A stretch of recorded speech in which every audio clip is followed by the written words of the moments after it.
बेटा, क्या तुमने कभी सोचा है क्यों इस दुनिया में कुछ लोग दिन रात मेहनत करते हैं फिर भी खाली हाथ रहते हैं और कुछ बिना थके बिना दौड़े सब कुछ पा लेते हैं? क्या भगवान सबको बराबर मौका नहीं देता, या फिर अमीरी सिर्फ नसीब वालों के लिए होती है? देख बेटा, तू भी हर सुबह जल्दी उठता है, भागता है, अपने परिवार के लिए दिन रात पसीना बहाता है, कभी अपने लिए नहीं सिर्फ अपनों के लिए जीता है। फिर भी हर शाम जब जेब खाली होती है तो मन में एक सवाल गूंजता है, मेरे साथ ही ऐसा क्यों? जब तू सबके लिए अच्छा करता है और बदले में सिर्फ ताने, कर्ज और थकान मिलती है तो आत्मा भी थक जाती है। और आज मैं तुम्हें वो सच बताने वाला हूँ बेटा, जो शायद किसी ने अब तक तुमसे नहीं कहा। क्योंकि ये बात अगर तुमने समझ ली बेटा, तो जिंदगी वैसी नहीं रहेगी जैसी अब तक रही है। तू अमीरी को सिर्फ पैसे से नहीं, समझ से मापना शुरू कर देगा। क्योंकि असली सवाल ये नहीं कि मेहनत कब रंग लाएगी, असली सवाल है वाह, क्या तेरी मेहनत सही दिशा में बह रही है या नहीं? सुन बेटा, अब मैं वो रहस्य खोलने जा रहा हूँ जो मेहनती लोगों को भी गरीब बनाए रखता है। बेटा, दुनिया मेहनत करने वालों से भरी है पर सोचने वालों से खाली है। हर कोई भाग रहा है जब, पर किसी को नहीं पता किस ओर। लोग दिन रात काम कर रहे हैं पर उस काम में आत्मा नहीं है, बस डर है।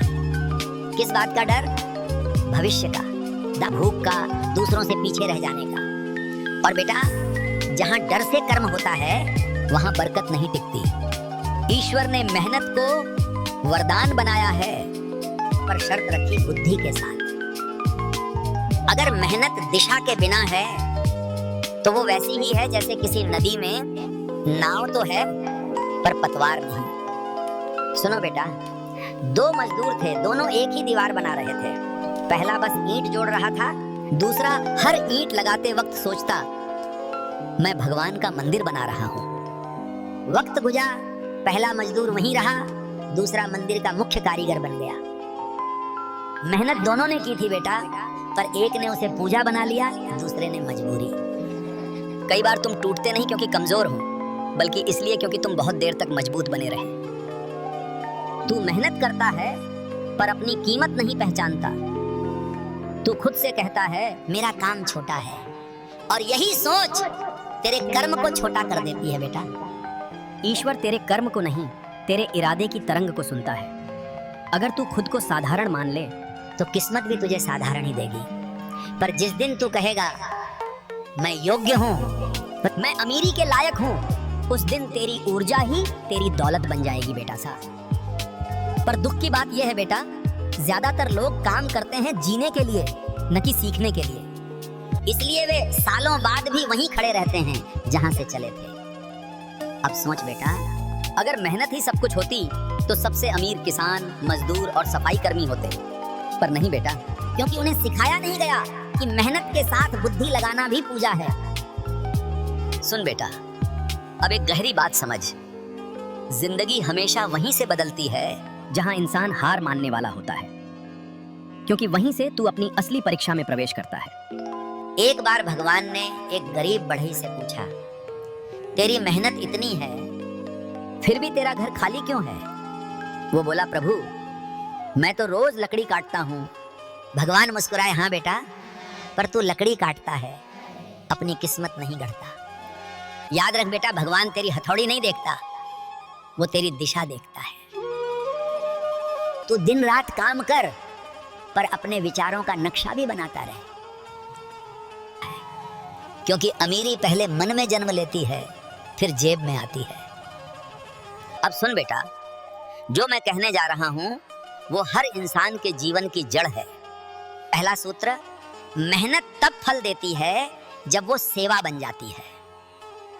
अगर तू काम दूसरों को खुश करने के लिए नहीं, बल्कि अपने कर्म की पूजा के लिए करता है, तो धन खुद तेरे चरण चूमेगा। दूसरा सूत्र, अमीरी का रहस्य है बुद्धि और धैर्य का संगम।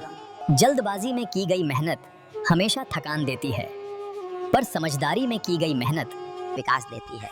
तीसरा सूत्र, हर दिन 10 मिनट सोच में लगाना सीख बेटा, क्योंकि जो सोचता है वो मेहनती से भी तेज भागता है। समझ बिना मेहनत वैसी ही है जैसे बिना पेट्रोल का इंजन, शोर करेगा चलेगा नहीं। अब बेटा कभी ये मत सोच कि भगवान तुझे भूल गया, वो बस देख रहा है कि तू थकने के बाद भी आगे बढ़ता है या नहीं। बेटा क्योंकि अमीरी का वरदान उसी को मिलता है जो गिरकर भी उठता है। एक आखिरी बात याद रख, अमीरी हाथ की लकीरों से नहीं, नियत की लकीरों से तय होती है। तू अपनी नियत को बड़ा रख, मेहनत को सच्चा रख और मन को शांत रख, क्योंकि जब मन शांत होता है तो ईश्वर बोलता है अब तू योग्य है। तो बेटा अगली बार जब तू मेहनत करे तो डर से नहीं विश्वास से कर, क्योंकि मेहनत जब विश्वास में बदलती है तो किस्मत भी झुक जाती है। अगर आज तेरी आत्मा ने ये बात महसूस की है तो कमेंट में लिखो, मैं जाग चुका हूं बाबा जी।